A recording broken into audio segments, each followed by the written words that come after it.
What would be your advice for a first time buyer? Yeah, I think buying a property as a first time buyer can be scary. But I think that you've got to remember that lenders want to lend, they want to give you a mortgage, but there are a few things that you should be mindful of. The first thing is to make sure that your credit is good.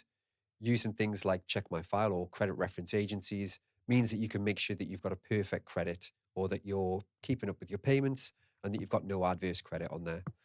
You also want to make sure that you have a deposit, minimum usually of 5 or 10%.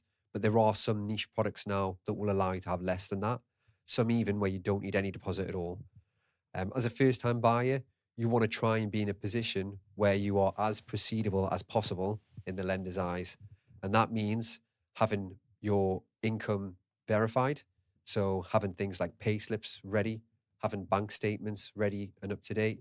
And probably something that's relevant and important is to make sure that all of those documents are registered to the right address. As what we do tend to find, especially with a first time buyer, where you may have been at uni or you've moved address multiple times, is that your bank statements will be at a previous address when they need to be at where you are currently.